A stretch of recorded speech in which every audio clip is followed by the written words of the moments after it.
നല്ല restaurant style matar paneer ഉണ്ടാക്കാം. അതും ക്രീം ഒന്നും ചേർക്കാതെ. സ്കിപ്പ് ചെയ്യാതെ വീഡിയോ കാണണേ. ഇതിൽ പറയുന്ന പോലെ തന്നെ ചെയ്തു കഴിഞ്ഞാൽ റെസ്റ്റോറൻറ്റിൽ കിട്ടുന്ന അതുപോലെ തന്നെയുള്ള ഒരു മട്ടർ പനീർ ഉണ്ടാക്കാം. ഒരു പാൻ മീഡിയം ഫ്ലെയിമിൽ വെക്കാം. ഒരു 2 ടേബിൾ സ്പൂൺ വെജിറ്റബിൾ ഓയിൽ ഏതെങ്കിലും ഒഴിച്ചു കൊടുക്കാം. എണ്ണ ചൂടാകുമ്പോൾ അതിലേക്ക് ഒരു 200 ഗ്രാം പനീർ ചേർത്ത് കൊടുക്കുന്നുണ്ട്. വറുത്ത് കോരി എടുക്കാൻ വേണ്ടിയിട്ടാണ്. പനീർ ചേർത്ത് കഴിഞ്ഞ ഉടനെ തന്നെ നമുക്ക് ഹൈ ഫ്ലെയിമിലേക്ക് വെക്കാം.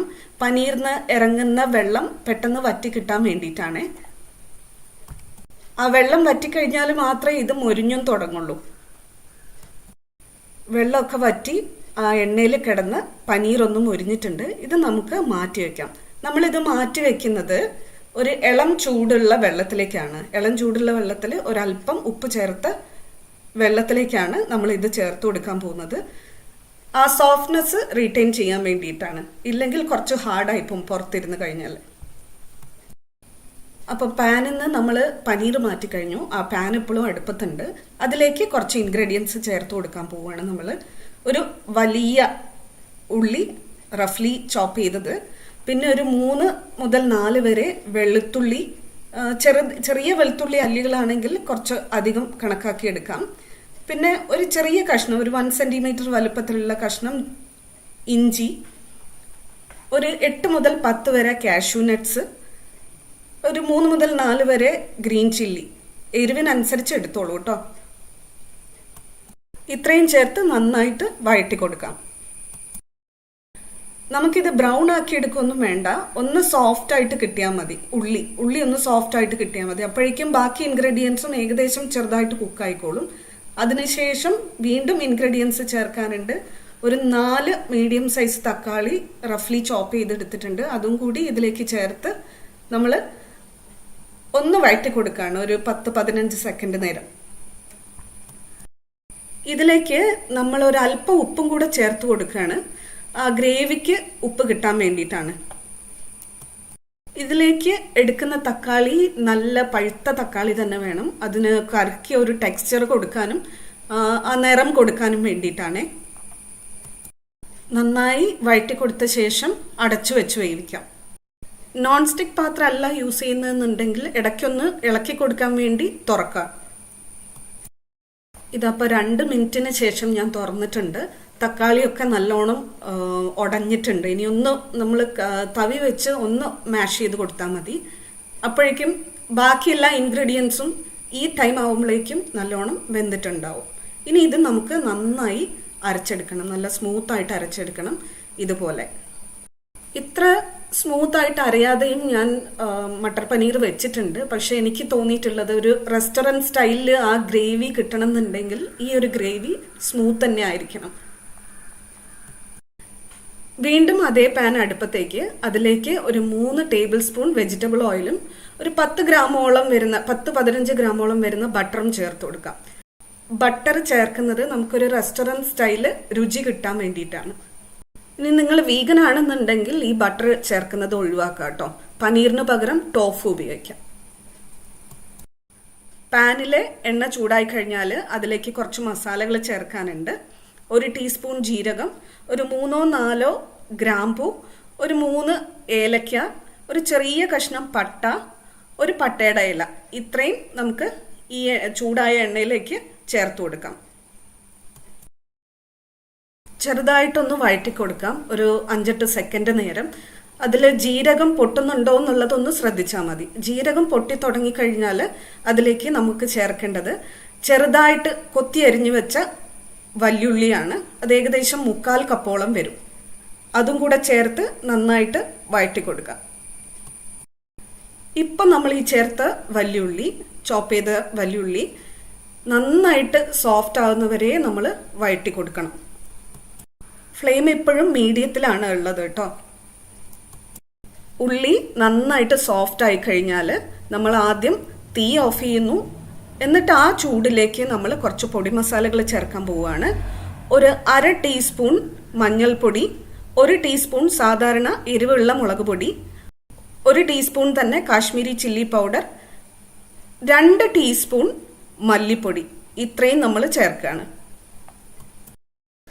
ഇപ്പം തീ ഓഫാണ്. എണ്ണയിലുള്ള ചൂട് വെച്ച് തന്നെ ഈ പൊടികളുടെ പച്ചമണം കുറേയൊക്കെ നമ്മൾ മാറ്റിയെടുക്കും. അതിനുശേഷം തീ ഓൺ ചെയ്ത് ഏറ്റവും കുറഞ്ഞ പാകത്തിൽ വെക്കാം. നമുക്ക് സ്റ്റൗവിലാണെങ്കിൽ സിമ്മാണ് ഉള്ളത്, അല്ലാത്ത മെഷീൻസ് ഒക്കെ ആണെങ്കിൽ ഇൻഡക്ഷൻ സ്റ്റൗ ഒക്കെ ആണെങ്കിൽ വളരെ കുറഞ്ഞ തീയിൽ നമുക്ക് ഇടാൻ പറ്റും. ഇളക്കിക്കൊണ്ടിരിക്കുമ്പോൾ നിങ്ങൾക്ക് കാണാം അത് പതുക്കെ പതഞ്ഞു വരുന്നത്.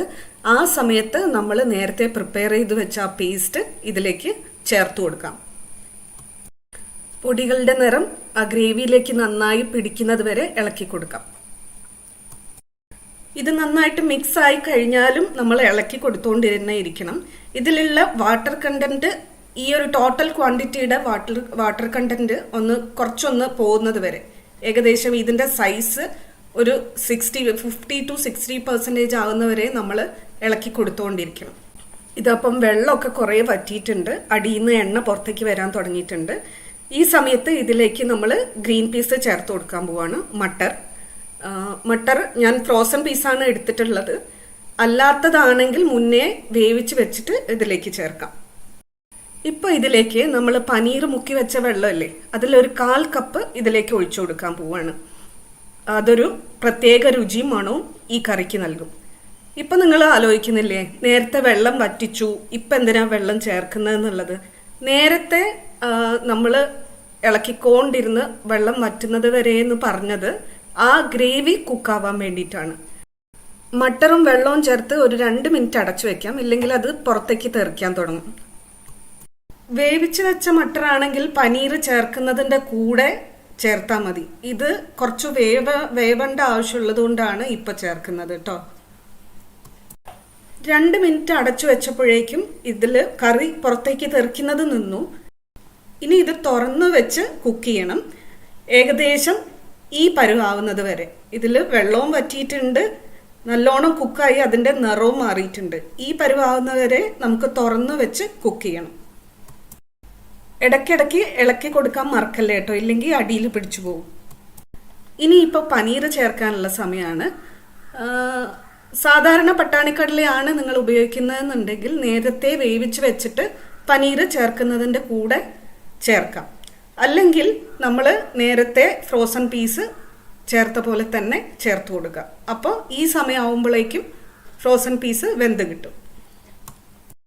പനീർ ഇട്ട് വെച്ചിരുന്ന വെള്ളം കൂടി കുറച്ച് ചേർത്ത് കൊടുക്കുകയാണ്, കറിയുടെ ടെക്സ്ചർ ഒന്ന് ശരിയാക്കാൻ വേണ്ടി.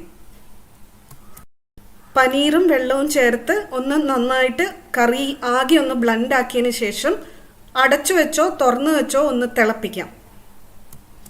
ഞാനിവിടെ അടച്ചു വെച്ച് 1 മിനിറ്റോളം ഒന്ന് തിളപ്പിക്കുന്നുണ്ടേ. 1 മിനിറ്റ് അടച്ചു വെച്ച് തുറന്നപ്പോൾ നല്ലോണം എണ്ണ തെളിഞ്ഞു വന്നിട്ടുണ്ട്. ഇനി ഇതിലേക്ക് കുറച്ച് ഗരം മസാല, ഒരു 1/2 ടീസ്പൂൺ മതി, കുറച്ച് കസൂരി മേത്തി, നോർത്ത് ഇന്ത്യൻ ഡിഷിന് എപ്പോഴും വേണ്ടതാണ്, പിന്നെ കുറച്ച് മല്ലിയില, അതും കൂടെ ചേർത്ത് നന്നായി ഇളക്കി ഒന്ന് വെറുതെ അടച്ചു വയ്ക്കാം. ഒരു 2 മിനിറ്റോളം അടച്ചു വെക്കാൻ പോവാണ്. 2 മിനിറ്റ് കഴിഞ്ഞ് തുറന്നപ്പോൾ ഇതാ നല്ലോണം എണ്ണ തെളിഞ്ഞു വന്നിട്ടുണ്ട്. നമ്മുടെ കറി റെഡിയാണ്. നിങ്ങൾ നോൺ സ്റ്റിക്ക് അല്ല ഉപയോഗിക്കുന്നതെന്നുണ്ടെങ്കിൽ ഇടയ്ക്ക് ഈ 2 മിനിറ്റ് അടച്ചു വെക്കുന്നതിന് ഇടയ്ക്ക് ഒന്ന് തുറന്ന് ഇളക്കി കൊടുക്കാൻ മറക്കല്ലേ കേട്ടോ. ഇത്രയും ഇത് ലോങ് പ്രോസസ്സാണ് എനിക്കറിയാം, പക്ഷേ ഇങ്ങനെ ചെയ്താലേ നമുക്ക് ആ ഒരു ടെക്സ്ചറും മണവും രുചിയും ഒക്കെ കിട്ടുള്ളൂ, റെസ്റ്റോറൻറ്റ് സ്റ്റൈൽ.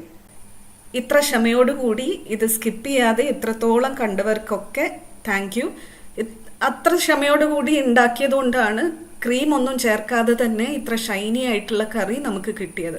നിങ്ങൾ ഉറപ്പായും ഇതുപോലെ തന്നെ ഉണ്ടാക്കി നോക്കണം, അപ്പം മനസ്സിലാവും സാധാരണ നമ്മൾ ഇടിപിടിയിൽ നിന്ന് ഉണ്ടാക്കുന്ന ടേസ്റ്റും ഈ ടേസ്റ്റും തമ്മിലുള്ള വ്യത്യാസം എന്താണെന്ന് ഉണ്ടാക്കുമ്പോഴേ മനസ്സിലാവുള്ളൂ. അപ്പോൾ കമൻസ് ഒക്കെ ഇടണം എല്ലാവരും. Thank you for watching. Dhanya from Veg Kerala.